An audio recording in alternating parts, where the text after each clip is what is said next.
জন্য আমাদের প্রথমে একটা আইসি প্রয়োজন হবে। আমি NE555 একটা টাইমার আইসি ইউজ করতেছি। 100K একটা রেজিস্টার, 220 ওহম একটা রেজিস্টার, 1K একটা রেজিস্টার, এনি কালার একটা এলইডি, 10 মাইক্রোফ্যারাডে 50 ভোল্ট একটা ক্যাপাসিটর ইউজ করতেছি। সো ইলেকট্রিক কম্পোনেন্টগুলো জাস্ট এ কটাই। সো আমরা এগুলো ইউজ করে একটা ব্লিঙ্কিং লাইট তৈরি করব। তো চলুন কথা না বাড়িয়ে মূল ভিডিওতে ফিরে যাই। সো বন্ধুরা, আমরা জানি যে প্রত্যেকটা আইসির একদিকে খাস কাটা থাকে অথবা একটা ডট চিহ্ন দেওয়া থাকে। সো এই ডট চিহ্ন অথবা খাস কাটা চিহ্নটি আমাদের বাম দিকে রেখে পিন নাম্বার গণনা করতে হয় এবং সেই অনুযায়ী কানেকশনগুলো দিতে হয়। সো এই আইসিটাতে দেখুন খাস কাটা আছে। সো এই টাইমার আইসিটি খাস কাটা থাকার কারণে এই খাস কাটাটি আমরা বাম দিকে করে এই দিক থেকে পিন গণনা শুরু করব। সো এটা 1 নাম্বার, 2 নাম্বার, 3, 4, আবার এদিকে এসে 5 নাম্বার, 6 নাম্বার, 7, 8। সো এই 8 নাম্বার সো এই আইসিটিতে মোট 8টি পিন রয়েছে। সো আমরা কাজের সুবিধার্থে ব্রেডবোর্ডে কানেকশনগুলো দেব। যেহেতু আমি পার্মানেন্টলি এই প্রজেক্টটা তৈরি করছি না, জাস্ট আপনাদের দেখানোর জন্য এটি তৈরি করব। সো আপনারা চাইলে এই আইসিটির সাথে সোল্ডারিং আয়রন ইউজ করে তৈরি করতে পারেন অথবা পিসিবি বোর্ডে ইউজ করতে পারেন। সো আমি এই আইসিটি আমার প্রয়োজন মতো স্থানে বসিয়ে নিচ্ছি।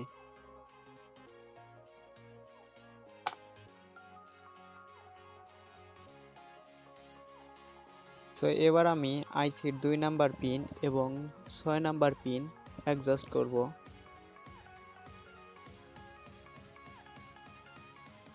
সো এবার আমরা আইসির 4 নাম্বার পিন এবং 8 নাম্বার পিন অ্যাডজাস্ট করব।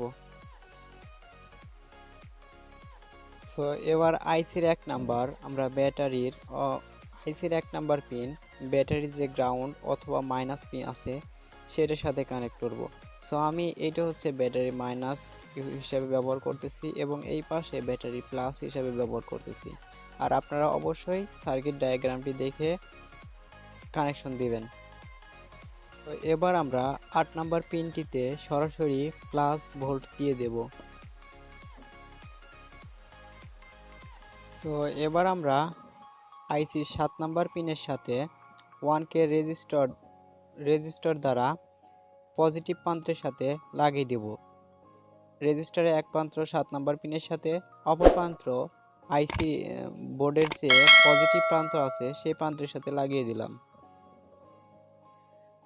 সো এবার আমরা 100K রেজিস্টার দ্বারা আইসির 6 নাম্বার এবং 7 নাম্বার পিনটি অ্যাডজাস্ট করে দেব। রেজিস্টারের 100K রেজিস্টারের এক প্রান্ত 6 নাম্বারে এবং অপর প্রান্ত 7 নাম্বারে অ্যাডজাস্ট করে দেব। এবার 10 মাইক্রোফ্যারাডের ক্যাপাসিটরটি আমরা পজিটিভ প্রান্ত দেব 2 নাম্বার পিনের সাথে এবং নেগেটিভ প্রান্তটি ব্যাটারি নেগেটিভের সাথে কানেকশন দেব। সো এবার আমরা আইসির 3 নাম্বার থেকে একটা কানেকশন বের করব এলইডির পজিটিভ প্রান্তে দেওয়ার জন্য।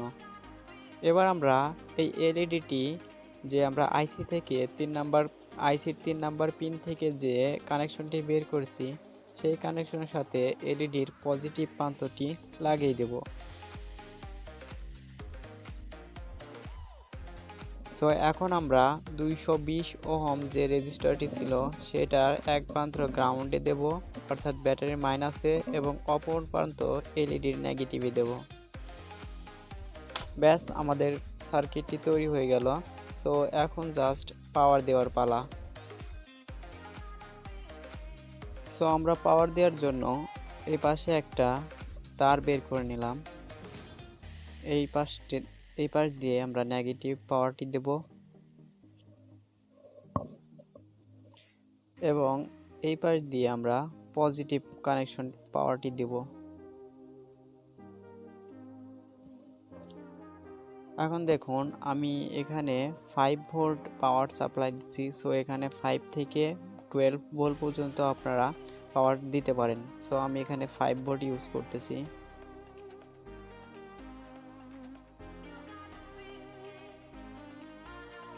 সো দেখুন পাওয়ার দেওয়ার সাথে সাথে আমার এই এলইডিটা কিন্তু ব্লিঙ্ক করা শুরু করছে, আপনারা দেখতে পাচ্ছেন। সো বন্ধুরা দেখুন এলইডিটা কিন্তু আমার ব্লিঙ্কিং ফেডিং হচ্ছে। সো এই এলইডিটা কত টাইম ডিলে নিয়ে ব্লিঙ্কিং হবে সেটা সম্পূর্ণ নির্ভর করে আমার এই যে 100K রেজিস্টার সেট করেছি এই রেজিস্টারের উপর। সো আমরা যদি এই 100K রেজিস্টারের পরিবর্তে এই 10K রেজিস্টারটি লাগিয়ে দিই, তাহলে আপনারা নিজেই বুঝতে পারবেন যে এর তফাৎটা কি। দেখতে পাচ্ছেন এটা কিন্তু অনেক জোরে জোরে ব্লিঙ্ক হচ্ছে। সো এখন আমরা এই রেজিস্টারের মান যদি কম বেশি করি, তাহলে আমাদের এই এলইডিটা ব্লিঙ্কিং ডিলে কিন্তু কম বেশি হবে। সো আমরা যদি এখন এই রেজিস্টারের জায়গায় আমরা এই ধরনের একটা পোটেনশিওমিটার ইউজ করি, এটা 100K পোটেনশিওমিটার। সো এটা সর্বোচ্চ 100K রোধ হবে এবং সর্বোচ্চ 0K রোধ হবে। সো আমরা যদি এই ধরনের পোটেনশিওমিটার ইউজ করি, অর্থাৎ ভেরিয়েবল রেজিস্টার ইউজ করি, তাহলে কিন্তু এই এলইডিটার ডিলেটা আমরা নিয়ন্ত্রণ করতে পারবো। 7 নাম্বার যদি এই পিনে লাগাই এবং 6 নাম্বার যদি এই পিনে লাগাই, তাহলে এই ভলিউমটি ঘোরানোর সাথে সাথে কিন্তু আমার রেজিস্টারের মানটি পরিবর্তন হবে। ফলে এই ডিলেটাও কিন্তু আমরা এই এলইডি ডিলেটাও কিন্তু আমরা কন্ট্রোল করতে পারবো। তো চলুন দেখি করে ফেলি এটা কি হয়। সো আমি এখানে আমার ইচ্ছা মতো পোটেনশিওমিটারটি কানেক্ট করে নিলাম। সো এবার আমরা এই রেজিস্টারটি উঠায় ফেলি। সো এখন এই তার দ্বারা এই যে আইসিটার 7 নাম্বার পিন এবং পোটেনশিওমিটারের যে প্রথম পিনটি আছে সেই পিনের সাথে লাগাই দিলাম। সো এবার আমরা আরেকটি তার দিয়ে 6 নাম্বার পিন থেকে পোটেনশিওমিটারের যে মাঝখানের পিন আছে সেই পিনটির সাথে লাগিয়ে দিলাম। সো এখন এলইডিটি লক্ষ্য করুন এবং পোটেনশিওমিটারের প্রোবটি ঘোরালে পরে কী ধরনের পরিবর্তন হয় আপনারা নিজেরাই দেখুন। দেখতে পাচ্ছেন কী ধরনের পরিবর্তন হচ্ছে, ফুল জ্বলে আছে।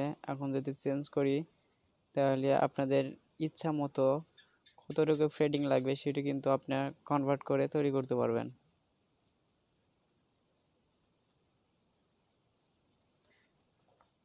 সো এখন দেখুন এটা কিন্তু ছোট্ট এলইডি ব্লিঙ্ক করতেছে। সো আমরা যদি চাই 4 ভোল্ট বা 12 ভোল্টের যে এলইডি গুলো আছে সেইগুলো ব্লিঙ্ক করব এই সার্কিটের সাহায্যে, সেটাও পারবো। সো এর জন্য আমাদের একটা ট্রানজিস্টর ব্যবহার করতে হবে। এটা হচ্ছে B772 একটা ট্রানজিস্টর। সো এই ট্রানজিস্টরের মাঝখানেটা হচ্ছে ভোল্টেজ ইনপুট পিন এবং রাইট সাইডেরটা হচ্ছে সিগন্যাল ইনপুট পিন এবং লেফট সাইডের যেটা আছে সেটা আউটপুট পিন, ভোল্টেজটার আউটপুট পিন। সো আমরা এই ট্রানজিস্টরটি আমরা ঠিক এইভাবে লাগিয়ে নিচ্ছি।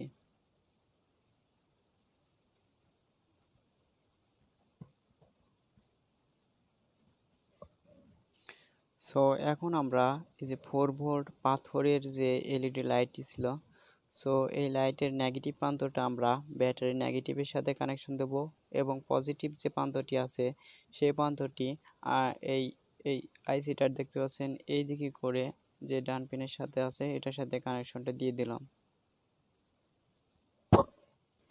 সো এখন এক্সট্রা একটা তার দ্বারা আমরা ব্যাটারির পজিটিভ থেকে মিডিলে যে ভোল্টেজ ইনপুট পিনটি ছিল সেই পিনের সাথে লাগিয়ে দিলাম। সো এবার আমরা এই যে ছোট এলইডির সাথে যে 220 ওহমের যে রেজিস্টারটি ছিল, সো এই রেজিস্টারটি তুলে আমরা এই যে 3 নাম্বার পিন থেকে আইসির 3 নাম্বার পিন থেকে যে সিগন্যাল তারটি ছিল সেই তার এবং আই সেই তার এবং এই যে ট্রানজিস্টরের এই দিকে করে বাম পাশের যে পিনটি আছে সেই পিনের সাথে লাগাই দেব। তাহলে দেখুন কিন্তু 4 ভোল্টের এলইডিটা ব্লিঙ্ক করতেছে। আমি যদি এখন এই পোটেনশিওমিটারটি ঘুরাই তাহলে দেখুন আবার কি হচ্ছে। সো এই এলইডির ডিলেটা কিন্তু দেখুন পরিবর্তন হচ্ছে, দেখতে পাচ্ছেন। সো এটা কিন্তু আরসি এয়ারপ্লেনের জন্য বেস্ট হয় আর কি। সো অনেক সুন্দর। সো তারপরেও আপনার ইচ্ছা মতো কিন্তু কন্ট্রোল করতে পারবেন সো এই সার্কিটটির দ্বারা।